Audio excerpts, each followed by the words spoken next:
Um, about a year ago, a friend of mine told me about Jeffrey.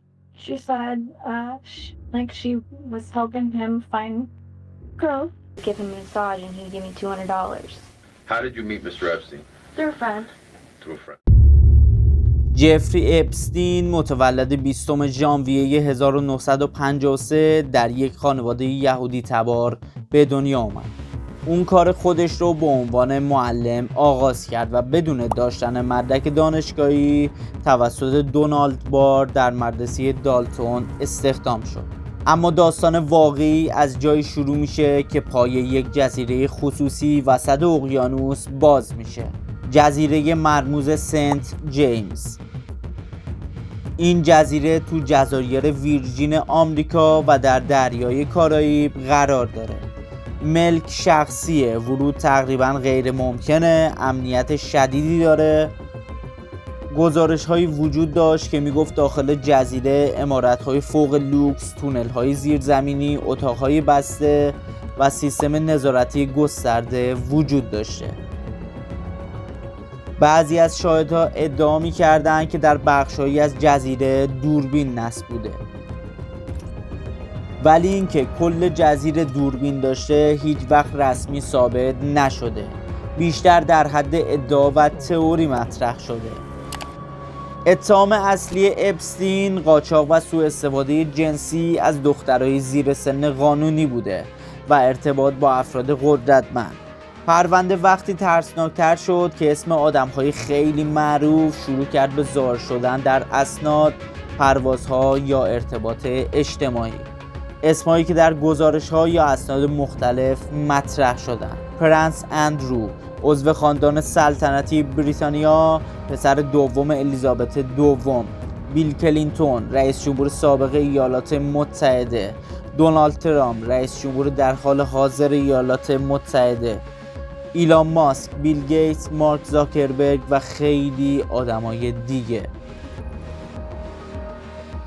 بحث دوربین و اخاذی چی بوده؟ این بخش بیشتر چیزیه که باعث شد پرونده حالت تئوری بگیره. برخی شایعات میگن اپستین شاید از افراد قدرتمند فیلم میگرفته که برای کنترل یا اخاذی داشته باشه، اما مدرک عمومی قطعی منتشر نشده. در دادگاه چیزی ثابت نشد، بیشتر در حد فرضیه رسانه‌ای و حرف شاهدها بود. ایالت نیو مکزیکو در آمریکا گفت که تحقیقات جامع روی مزرعه معروف اپستین که در اون منطقه قرار داره انجام بشه، جایی که حتی خدمات ماساژ و شبکه‌هایی که قربانی‌ها رو به اونجا می‌بردن ادعا شده. زن اصلی که در دادگاه محکوم شده گیلین مکسول بود. طبق حکم دادگاه دخترای نوجوان رو جذب می‌کرد، به اونها نزدیک می‌شد، اونها رو به خونه‌ها و املاک اپستین می‌برد. اون در سال 2021 در چند اتهام مرتبط با قاچاق جنسی محکوم شد و بعداً به 20 سال زندان محکوم شد. دادگاه گفت اون در جذب و آماده سازی قربانیان نقش مستقیم داشته، اما این فقط چیزی بود که دادگاه تونست ثابت کنه و هنوز خیلی چیزها مبهم باقی مونده. روش جذب دخترها اینجوری بود که مرحله اول بهشون نزدیک میشد، بعد بهشون پیشنهاد کار مدلینگ میداد، بعد بهشون پول میداد، ماساژ درمانی ساده میداد و در مرحله دوم ایجاد اعتماد بهشون میداد، بهشون هدیه میداد، پول نقد میداد و ارتباط دوستانه‌ای باشون داشت و در وهله سوم سیستم هرمی بود. در بعضی شهادت‌ها گفته شده اگه دختری دختر دیگه یا معرفی میکرد پول میگرفت.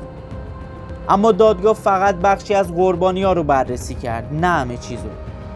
گزارشی که در سال 1996 ثبت شد، یعنی 10 سال قبل از دستگیری اپستین، یکی از اولین قربانی‌ها که بعداً در پرونده به جیندو معروف شد، گفت اون وقتی که فقط 13 سال داشته اپستین رو در یک کمپ هنری تابستونی در میشیگان دید و پس از اون سالها مورد سوء استفاده قرار گرفت. این اولین نشونه بود، اما تقریبا هیچ کس گوش نکرد. سال 2005 یک زوج به اداره پلیس رفتن و گفتن دختر 14 سالشون ممکنه با مردی مسن‌تر باشه.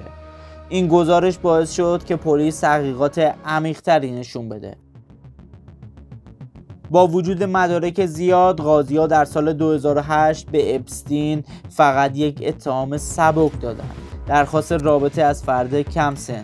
جای اینکه سالها زندانی بکشه، اون حکم کوتاهی گرفت، تقریباً 13 ماه، که بیشتر محکومیتش رو هم در دفتر کارش در ساحل میگذرون.